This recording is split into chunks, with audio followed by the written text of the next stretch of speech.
Does your lower back hurt just from getting out of bed? You're not the only one. I've felt it too. It began as a little stiffness in the morning. Nothing alarming, just aging right, but it worsened. Sitting too long hurt. Tying shoes was hard. I quit things I loved, scared my back would give out. I thought this pain was my new normal. Painkillers, awkward stretches, maybe a physical therapy visit now and then. But I was mistaken. What changed everything wasn't costly equipment or a fancy gym plan. It was 4 easy movements I could do on my living room floor. No tools, no hype. In this video, I'll show you the 4 exercises that gave me my life back. And if you stick with me, they might help you too. Especially the first one, the most underrated core move hardly anyone mentions. If you've ever thought you're too far gone, you're not. Just drop a quick comment below with where you're tuning in from, and let's see how many of us are on this journey together. Exercise 1, dead bug.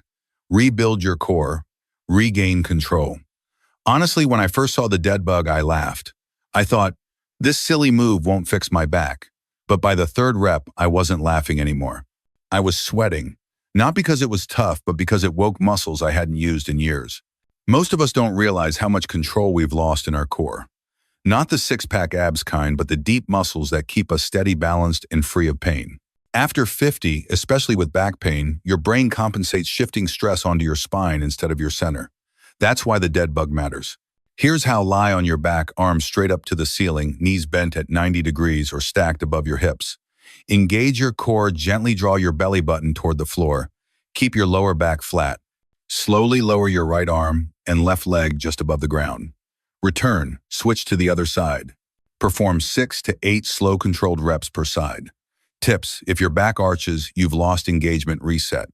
If it feels too hard, start with arms only or legs only. Move slowly. This isn't about speed, it's about reconnection. After just 1 week adding this move, something shifted. I bent and stood without bracing. I could finally feel my core working with me, not leaving my back to do all the work. And here's the thing, this one movement unlocked everything else. You'd be surprised how much easier walking, standing, even sleeping gets when your core steps up. But as good as this one is, the next exercise is the real secret to turning off back pain. It's so simple, I almost skipped it, and that would have been a huge mistake. Exercise 2, glute bridge. Shift the load, free your spine. Let me share a secret. Back pain isn't always a back issue.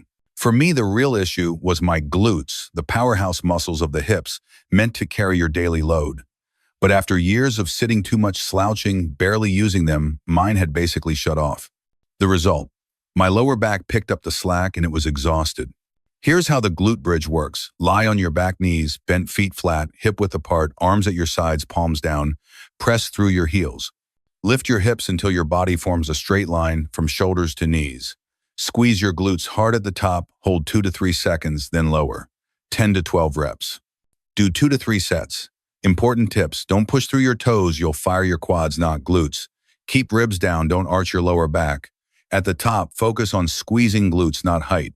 At first, I felt nothing. My brain had forgotten how to find them. But after a few sessions, I noticed it. That warm, solid activation. My hips steadier, my back less tight. For the first time in years, I stood up without clenching my spine. This wasn't just strength, it was retraining my body. Walking smoother, stairs lighter. I shifted the load back where it belonged. And here's the magic: when your glutes finally switch on, your back can rest. Like giving it a break after years of overwork. Now, if you've ever felt your spine locked, stuck, and rigid, then pay close attention to exercise 3. It's the one that unlocked my spine, one breath at a time. Exercise 3, cat-cow stretch. Unlock your spine one breath at a time. There was a time when my back didn't just hurt, it felt stuck. Not sore muscles or tight hips. Every twist, every bend, even reaching for the remote, felt like my spine had rusted in place. That's when I found cat-cow. Honestly, I used to think it was just a slow yoga move people did for show. But after giving it a real try, I realized it was exactly what I needed. Not a workout, but a wake-up call. This move gently mobilized my spine, restored fluid motion, and reconnected body with breath. How to do it: begin on all fours, hands under shoulders, knees beneath hips. Inhale, arch your back, lift, tailbone and chest, this is cow. Exhale, round your spine, tuck chin, pull belly button up, this is cat. Repeat 10 to 15 slow reps, syncing with your breath. Key tips: don't collapse your lower back in cow. Keep shoulders away from ears. Let your breath guide the flow, that's the secret. After only a few sessions, I felt change. Twisting was easier, reaching smoother. Best of all, I felt lighter both in body and in mind. This stretch didn't just loosen my back, it reconnected me with my body. It reminded me that pain isn't always about pushing harder. Sometimes it's about slowing down and allowing your body to move again. And speaking of slowing down, the next move is all about release and calm. Exercise 4, Child's Pose. Release years of tension. There's a kind of tightness scans won't show. You can't stretch it out with force. It doesn't shout, it whispers. Built up through stress, poor sleep, long days, longer worries. That was the tightness I carried in my lower back. And no amount of muscle work touched it until I tried Child's Pose. It isn't flashy.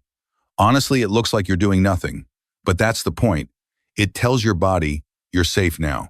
You can let go. Here's how: from all fours, slowly sit your hips back to your heels. Extend arms forward, palms on floor. Rest forehead gently on ground or a cushion if needed. Breathe deeply, exhale, letting chest sink toward floor. Hold 30 to 60 seconds. Repeat for 2 to 3 rounds. It decompresses the spine, stretches hips, back, and shoulders together. Most importantly, it activates your parasympathetic system, your natural calm mode. Tips: can't reach heels, place a pillow under thighs. Tight shoulders, arms can relax by your sides instead.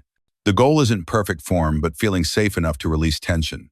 This became more than a stretch, it turned into a ritual.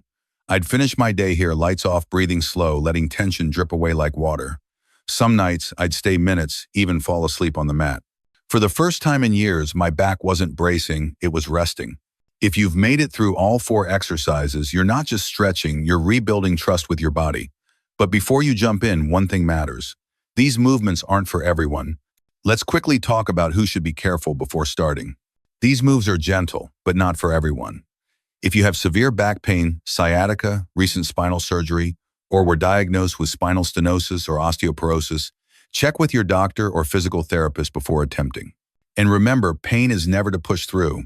If it feels sharp, numb, or wrong, stop immediately. These exercises are about healing, not hurting. Begin slow, listen to your body, and when in doubt, seek professional guidance. You're not behind, you're being smart. You're not too old, you're just one habit away. If I learned one thing, it's this: you're not broken, just out of sync. For years, I believed pain was my new normal. I thought aging meant slowing down, sitting out, missing moments with my grandkids. But what I really needed wasn't more pills, more scans, or another quick fix. I needed movement. I needed to reconnect with my body, one simple exercise at a time. These 4 movements may seem small, but done consistently, they unlock something bigger: confidence. The confidence to walk tall, sit comfortably, and move without fear. You don't need a perfect body, a gym membership, or fancy gear. Just a floor, a few minutes, and patience. Try these exercises for 7 days straight. That's it, 1 week.